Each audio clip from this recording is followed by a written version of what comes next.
everyone. Thanks for joining me for Rooftops today. My prayer is that this time will encourage you and challenge you to activate your faith as you hear God speak to you. Today's topic is called Becoming What We Behold. And this came out of just some time I was spending with the Lord recently in the morning, just kind of my normal routine. And I heard the Lord just kind of whisper to me and say to me, to not be like Lot's wife, but be ready to go where he would lead. And so this wasn't so good, y'all, because remember what happened to Lot's wife. She became a pillar of salt, okay?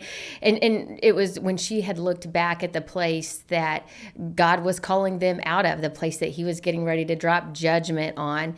And so immediately I start thinking, I start asking the Lord, like, is there something in my life that I'm holding on to, something maybe that I don't want to let go of, like Lot's wife?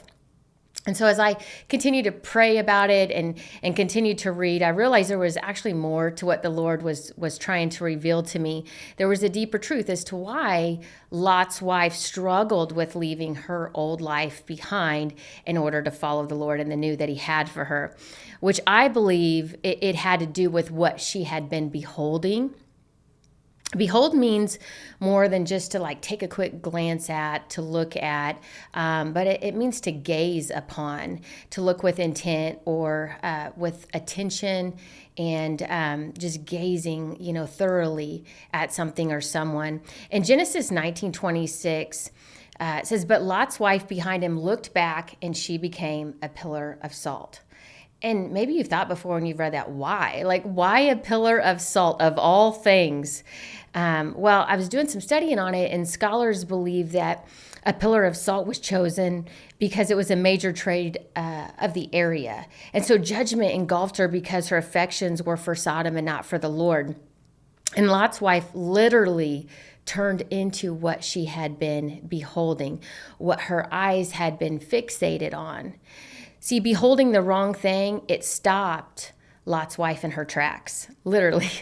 And she couldn't move forward into the new that God was calling her to because she was so fixated on her current way of life. And if we think about it, God had intervened in her life and her family's life in such a miraculous way with his mercy to save her and her family, to deliver her.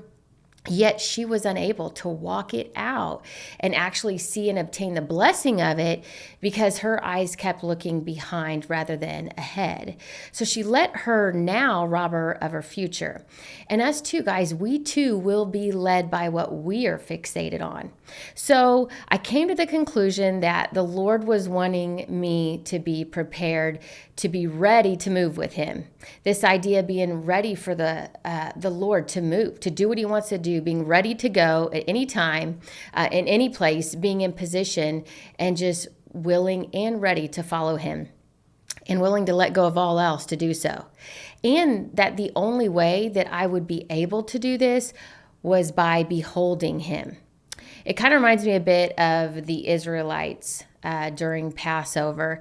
God was ready to move in their lives in a mighty way. He was going to release them and deliver them from the hand of their enemies, from their oppressors. And he was calling them out of slavery and bondage. And he gave them these instructions in Exodus 12:11, referring to the Passover meal.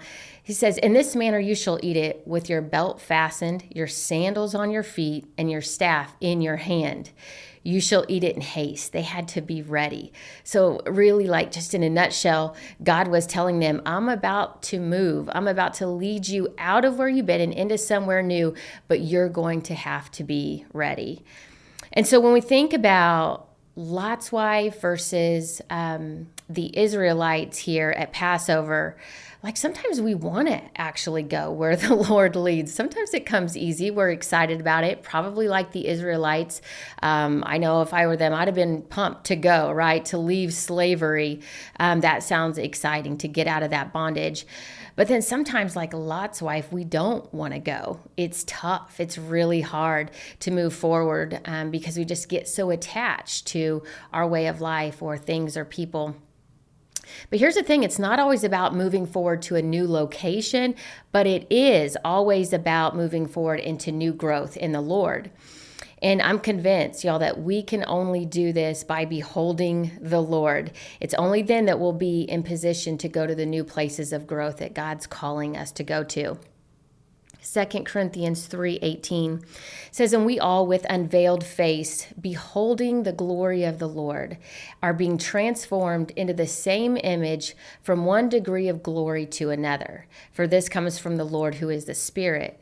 So think about that, from one degree of glory to another.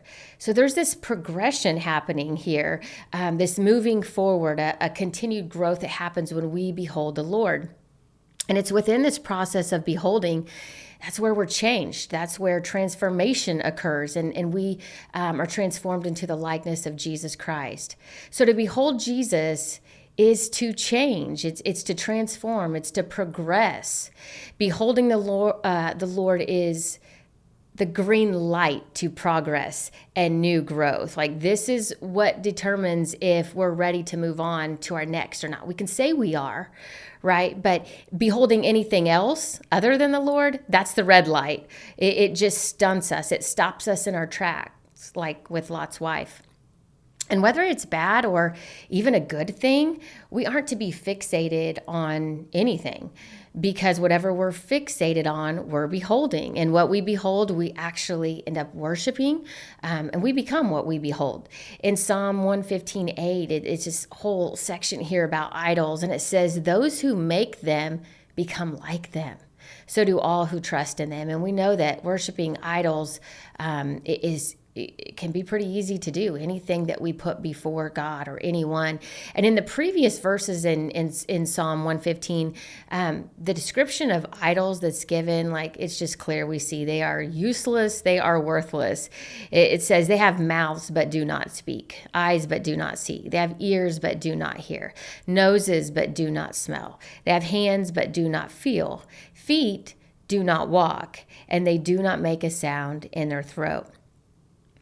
So if what we become is from what we're beholding, like if we become what we're fixated on, what our gaze is set on, then beholding anything or anyone else other than God would be a detriment to us, because only God is the life giver. Like there's nothing or no one that has the power to give life to us, to fill us, to bring joy, to bring real peace to our lives. And so fixating on things or people, we come up empty every time. And maybe you've been there before. I know I have. We end up living our lives, but not really living, because there's these areas of deadness in our life. We won't have the power to overcome. We won't have the power to make impact. And they just kind of render us useless and ineffective. Because God, again, He's the source of life. He's the source of power. He's the source of all things good. And it's only when we behold Him that we're changed for the better. Because we can change, but sometimes it's not always for the better. If we want to change for the better, then we've got to behold the Lord. When we go from one degree of glory to another, that's how we regenerate. That's how we recharge. That's how we renew on a daily basis. In Psalm 17:15, I love this. It says, "As for me, I shall behold your face in righteousness. When I awake, I shall be satisfied with your likeness." So the psalmist speaks of beholding the Lord and then being filled, being satisfied with becoming like Him. So there's this satisfaction that fills our hearts, that fills our lives when we're continually being enlightened to who He is, when we continue to grow in Him. And it's in the process of becoming like Him where we're actually fulfilled. And the thing is you and I were made to be like Him. This is how we were created, to be in the image and the likeness of God. And so as long as we fail to resemble our Creator or to resemble our true created state, we're going to remain unfulfilled. Because anything or anyone else we behold other than God will cause us to degenerate. Instead of regenerating as we behold the Lord, anything else, anyone else would just cause us to degenerate if we were to behold or fixate on them. Again, it can be anything. It's not only the bad, it's the good as well. It can be relationships. It can be your spouse you're fixated on. It can be your children you're fixated on. Even the work of God. I've been there. I've done that many times before. And I have to take a step back, because no one deserves our fixation, our worship, other than God. And some of you, I believe that God is getting ready to take you to your next. He wants to move you. He wants to move in your life. And that sounds exciting, right? Like I said, that's usually what we all want. But there's a part that we have to play in this, and that is that we have to be willing to move with him, to be ready to move. And we do that by beholding him. And he's saying to us today, I believe, that we need to be ready. So the only way to be ready is to take our eyes off of anything, off of anyone, off of everything that would keep us from moving forward. So I want to encourage you that beholding God is your green light for growth. So keep looking to him, keep fixating him, all your attention, all your desire on him, and God will take you to great places. So thanks for joining me today for Rooftops.